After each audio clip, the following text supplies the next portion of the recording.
Bom, gente, olha só, eu queria ter uma conversa aqui bem tranquila, bem franca com vocês sobre um assunto que muitas vezes é tabu e eu quero trabalhar de uma forma diferente aqui com vocês. Eu preparei essa experiência. Nós temos aqui, vocês podem observar, substâncias. Substâncias nulas. Elas não vêm aqui carregadas com nenhum tipo de. Vamos fazer essa experiência. São apenas substâncias dentro de um laboratório. Elas não carregam nenhum peso sociocultural, elas não fazem parte de nenhum drama sociocultural, elas são simplesmente substâncias em si. A nossa vida ela é repleta disso.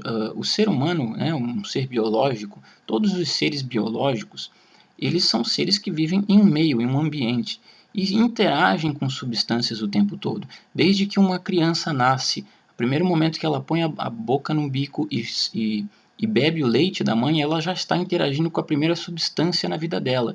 E ela fará interações até o último dia de vida. Porque é disso que se trata, né? Ser um ser com metabolismo biológico. Ou seja, nós ingerimos, nós inalamos, nós interagimos com o meio ao nosso redor. Ou seja, o que é esse meio? São substâncias das suas mais variadas formas, inclusive até o sol nos proporciona a vitamina D, né? Que vem através da nossa pele. Então, nós estamos em contato com diversas substâncias. Aqui eu selecionei algumas delas para a gente trabalhar um pouco as ideias. Por exemplo, nós temos aqui o café, é uma substância que causa euforia, uma substância, é um estimulante, né? É um excitante, o café. Nós temos aqui a gordura, que eu coloquei aqui óleo de cozinha, ou seja, nós temos aqui gordura, manteigas, gorduras de todos os tipos que vêm através da comida, se usadas em excesso podem causar infartos, entupimento de veias, né? Aqui nós temos o açúcar, substância utilizada em toda a indústria e que, se usada em excesso, vai causar uma série de problemas de saúde e a diabetes. Nós temos aqui o sal, que é um estimulante também, que é um excitante também. O açúcar é um estimulante, o sal também é uma forma de estimulante. O sal ele vai aumentar a pressão cardíaca, né? Um estímulo no sistema cardíaco, né? Uma aceleração, vai ficar acelerado. É um acelerador, né? É sal, açúcar, café são estimulantes. Nós temos aqui também o glutamato monossódico. Nós temos uma série nesse canal só sobre o glutamato, né? É uma substância muito desconhecida pela sociedade, né? Pelas pessoas em geral. O glutamato é o famoso realçador de sabor. Ele é encontrado em 90% dos produtos industriais e ele causa dependência química. Ele vai trazer problemas neurológicos para a pessoa que consumir em excesso. Ou seja, a primeira fila de cima nós temos os alimentícios, as substâncias que entram em contato com o nosso organismo através da alimentação. Aqui, isoladinho aqui no canto, eu coloquei os remédios, a indústria farmacêutica, né? É uma indústria violenta, mundial, nós sabemos toda a problemática em volta dessa indústria perigosa que lucra através da dependência, que lucra através da morte e da doença, né? Óbvio que a indústria farmacêutica não quer a cura, ela quer a dependência para ela continuar vendendo seus produtos. E nós temos realmente um universo de pessoas hipocondríacos e viciados em remédios que vivem com problemas de saúde porque são dependentes de remédios da indústria farmacêutica. Agora aqui nós entramos no álcool e no cigarro, que são as duas drogas lícitas. Drogas, porque até aqui a gente não fala em droga, né? Quando você está na fileira aqui de cima, você são alimentos e você não os caracteriza como drogas. Quando você for num colégio que alguém estiver dando uma palestra sobre drogas, eles vão falar da maconha, eles vão falar das drogas ilícitas, talvez toquem nas lícitas, porque são consideradas drogas. Uma vez ou outra podem tocar no assunto dos remédios, mas isso não é comum. E as drogas alimentícias, inclusive muitas delas, as muito perigosas, são as alimentícias, ninguém fala nada. Das drogas chamadas drogas lícitas, temos o cigarro e o álcool, no qual o cigarro vai trazer uma série de problemas, de cânceres, nossa, a lista de problemas do cigarro, né, um produto químico que gera bilhões e bilhões para a indústria do cigarro, literalmente com a dependência química e com a morte, com a doença das pessoas. O álcool, na minha opinião, o maior vilão de todos, né, é a droga que causa maior impacto social, literalmente, o que as pessoas se matam e se enlouquecem e o que gera de despesa para a sociedade, os problemas e as famílias que são destruídas, a saúde das pessoas que é destruída pelo álcool é um negócio violento. e ele é incentivado e é feita a maior festa em volta. Vai causar problemas de cirrose e levar a pessoa à morte. Agora nós entramos na listinha final, que é o tabu da história, né? A maconha, uma droga que não possui assim um efeito tão violento quanto é dito por aí, né? Ela é marginalizada. No entanto, se formos olhar aqui numa ótica de substâncias, o mal que causam, independente do julgamento moral e social que se cai sobre elas, se a olharmos simplesmente como substâncias, temos outras aqui que causam problemas de saúde muito maiores do que a própria maconha. Ou a maconha usada em excesso vai causar problemas neurológicos, problemas de memória, e a cocaína, que é um estimulante, né? Ela é um acelerador, ela é um estimulante, assim como o café, o sal, o açúcar e o próprio glutamato, que é um estimulante neurológico, né? O glutamato ele causa uma excitação no corpo, o açúcar causa excitação e a cocaína causa excitação. A cocaína, é claro que ela é mais forte do que o açúcar, o sal o café, também é excitante, né? E o glutamato. A cocaína ela causa uma excitação muito forte mesmo. A pessoa ela tem um aceleramento dos batimentos cardíacos, a temperatura do corpo aumenta e a pessoa ela fica realmente eufórica, causa euforia a cocaína. E por último, eu deixei aqui esse potinho. Ué, mas o potinho está vazio, por que está vazio? Porque são as drogas psicológicas. As drogas que não são, vamos dizer assim, não são substâncias físicas, não são substâncias químico-físicas que existem de fato no mundo, mas que causam muitos problemas nas vidas das pessoas, às vezes muito maiores do que essas outras drogas que são substâncias, como por exemplo, pessoas que são viciadas em emoções, pessoas que têm problemas, tristeza profunda, depressão, estresse, pessoas que são viciadas em sentimentos, emoções, sensações, né? Como o prazer sexual, por exemplo, é uma sensação, pessoas que são viciadas em sexo, por exemplo. Então nós temos uma gama de substâncias, né? Essa aqui eu vou deixar de lado aqui porque são apenas as psicológicas. Eu quero focar nas substâncias químicas, nas substâncias que estão ao nosso redor de forma física e de forma química. Se a maconha ela não causa maior mal para o corpo do que outras substâncias que são vastamente consumidas e impulsionadas pela indústria, a maconha vem carregada com a sua carga social por causa de décadas e décadas e décadas de proibição. Por que se proibiu afinal a maconha? Porque ela faz mal para o corpo. Ela faz mal para a pessoa, por isso que foi proibido. Não, a gente sabe que as drogas elas não são proibidas porque o governo, o Estado é bonzinho, ele tem pena, ele se preocupa com você, com a tua saúde, então ele proíbe as drogas por causa que ele quer o melhor para a sua saúde. Não, pelo amor de Deus, as drogas são proibidas por diversos fatores socioculturais, políticos, de interesses econômicos. É por isso que são proibidas as drogas, não por bondade, porque o cara fala, então, a gente proibiu a cocaína e a maconha foram proibidas porque fazem mal à saúde, mas se entupir de Coca-Cola, de refrigerante com açúcar, pode, né? Começar ou até explodir, pode, morrer através da indústria dos fármacos, você pode, né? Fumar cigarro até o teu pulmão explodir, você pode. Agora, aqui você vai ter problemas neurológicos de memória e aqui você também vai ter problemas neurológicos, assim como o glutamato. Glutamato e cocaína, inclusive esse aqui é o glutamato verdadeiro. Ele é muito parecido com a cocaína e é um excitante que causa problemas neurológicos. Então, mas esse aqui é largamente utilizado pela indústria em todos os produtos relacionado hoje em dia a uma série de doenças como Alzheimer, problemas neurológicos dos mais variados em função do uso excessivo de glutamato, por exemplo, os restaurantes japoneses, tudo no restaurante japonês tem glutamato e as pessoas vão com frequência, inclusive existe já a síndrome do restaurante japonês, pessoas que são viciadas em sushi não sabem por quê, por causa do uso contínuo do glutamato. Então, por que certas substâncias são marginalizadas e outras não? Por fatores socioculturais, econômicos e políticos, como eu acabei de dizer. Por exemplo, a maconha foi proibida. Onde que surgiu a proibição da maconha?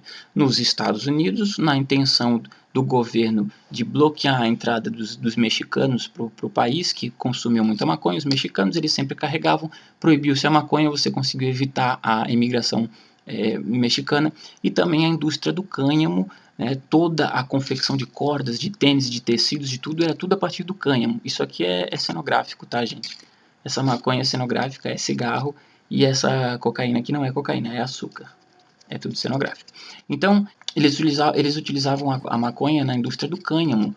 Cordas de todos os tipos, era tudo feito de cânhamo. Quando entrou a indústria sintética do nylon, eles deram um golpe através dessa proibição da maconha. A indústria de cânhamo veio à falência e a indústria do nylon sintético explodiu. E hoje em dia tudo é feito de nylon sintético. Então, o que aconteceu? A partir do momento que, por interesses políticos e econômicos, foi proibida a maconha, aquilo gerou uma marginalização, um tráfico, e a partir disso o tráfico gerou violência, venda de armas, e isso fez a indústria bélica vender pra caramba, todas as pessoas que lucram através do tráfico, aí os grandes tubarões, porque traficantezinho de morro, que vende peteca de cocaína, que vende toco de maconha em morro, esse cara é um coitado, esse cara tá lá só tentando subsistir na favela. Agora, quem é que verdadeiramente lucra com a proibição das drogas são pessoas da alta elite, da alta sociedade, que movimentam o grande mercado internacional de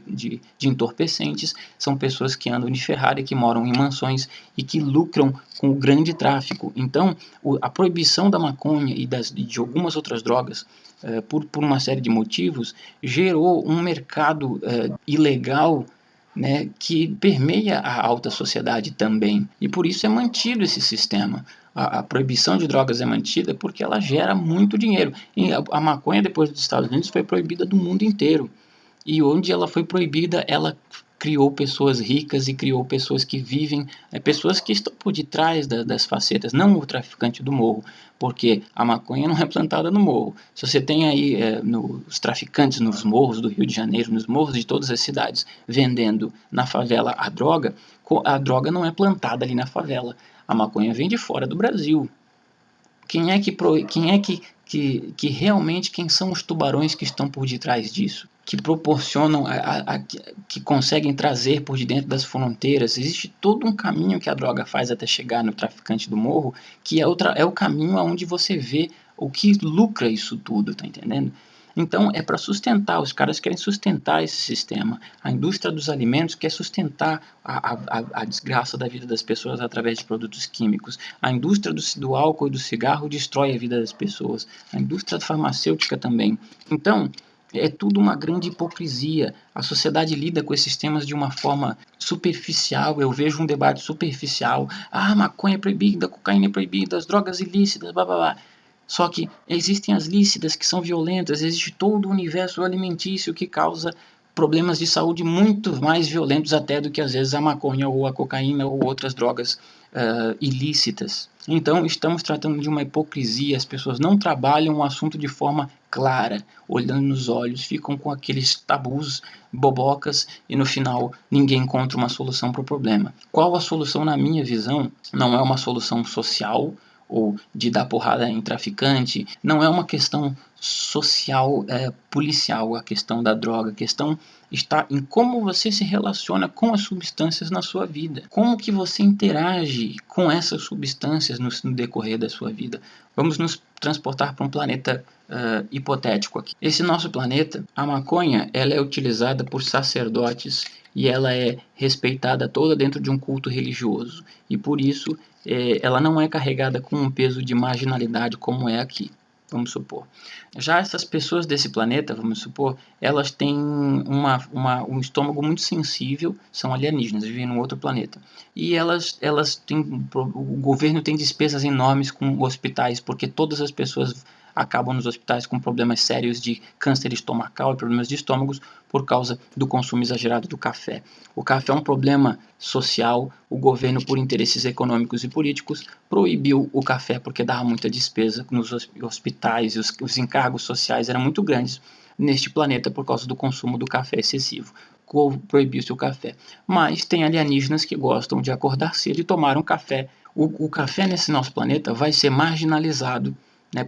Ele foi proibido por interesses econômicos e políticos e criou-se um mercado marginal de café que acaba gerando todo um lucro e toda aquela coisa do tráfico, né? Pessoas que lucram milhões com a venda de café, pessoas que para abrir a entrada nas fronteiras, traficantes matando gente, a indústria das armas vendendo, polícia matando ladrão, violência por causa do café que foi proibido nesse nosso planeta. Então nós temos outros pesos culturais para essas substâncias, tá entendendo? Agora, vamos nos transportar para mais um planeta, onde não há nenhum peso cultural nessas drogas. Elas são totalmente lícitas e você pode consumir todas elas. A maconha vai te trazer problemas neurológicos, a cocaína também. O café vai te trazer problemas estomacais. Esse aqui, câncer de pulmão. Esse aqui, problema nas artérias. Então, como que você vai lidar com essa questão toda? Esse aqui é o ponto. Saber administrar as substâncias no decorrer da sua vida, sejam elas quais forem, e qual peso sociocultural, moral elas estiverem carregadas. Se forem lícitas, ilícitas, pela alimentação, pela via da farmácia, não interessa.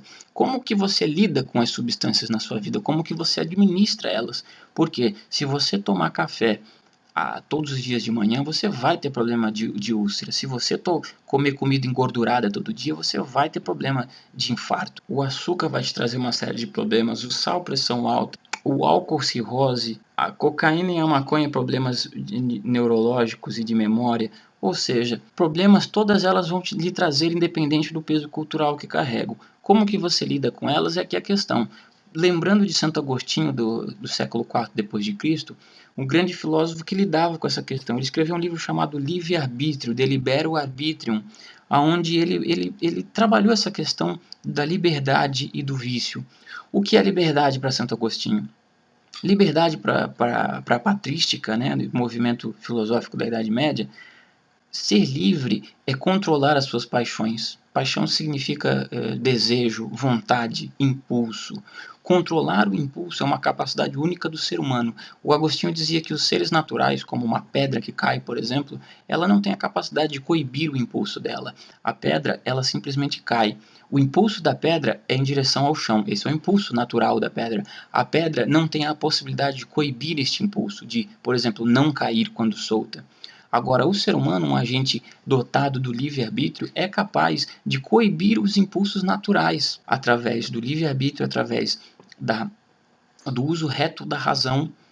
Eu posso controlar, colocar a minha razão acima dos meus impulsos, ou seja, utilizar a razão para controlar os impulsos carnais, os impulsos mais imediatos do prazer, a necessidade de satisfazer o prazer. O ser humano vive disso, inclusive temos aqui as drogas emotivas, por exemplo. Controlar os impulsos. No momento em que você, diante de um bolo de chocolate, uma pessoa que tem problema com açúcar, diante de um bolo de chocolate, ela opta por não comer aquele bolo, ela foi livre, segundo Agostinho. Ela conseguiu controlar os seus impulsos e por isso ela está acima disso e ela se torna uma pessoa livre. Para o Agostinho, um escravo, uma pessoa escrava, é uma pessoa viciada, ou seja, uma pessoa que não consegue controlar os seus impulsos imediatos. A sua necessidade por satisfazer os prazeres imediatos, ela não consegue. Então, ela se torna um escravo das substâncias ao redor dela. É uma pessoa que vive para saciar os seus impulsos carnais. Ou seja, como que você lida com essas questões, né? Ter uma relação franca com essas substâncias todas na sua vida, né? Logo na adolescência falar, pô, eu não vou me entupir de energético e destilado todos os dias. A garotada que fala-se muito, por exemplo, da maconha, da cocaína e das drogas ilícitas, mas você estimula todo, entra dentro dos supermercados o que tem de variedades de energéticos. Os energéticos são entupidos de propriedades químicas super violentas que causam estímulo no corpo, né? São drogas estimulantes, assim como a cocaína, por exemplo.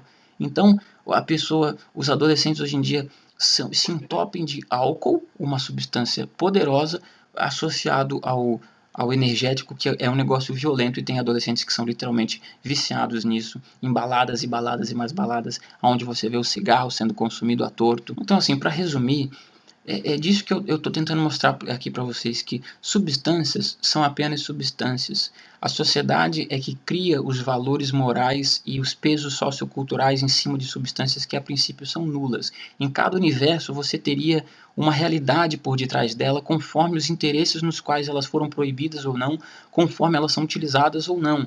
Vamos supor que temos uma sociedade onde a indústria não incentiva o uso do açúcar, onde utiliza-se menos gordura nas comidas, né, etc.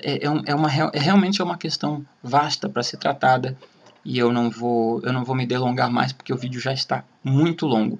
Procure administrar bem a sua vida em relação a tudo isso, procure ter uma relação franca com essa questão, né? Procure seguir o que Agostinho falou, ou seja, controle os seus impulsos, administre as suas vontades e você vai ser uma pessoa de sucesso. Então, um grande abraço, a gente se vê no próximo vídeo. Bem, aqui nós temos uma experiência muito interessante que nos revela a quantidade de óleo, açúcar e sal presente nesses produtos comuns do nosso dia a dia, né? Então, um pacotinho de batata fritas desses, a gente encontra essa quantidade de óleo. É bastante coisa. Suco de caixinha, vai um copinho de açúcar desse. Macarrão miojo, né?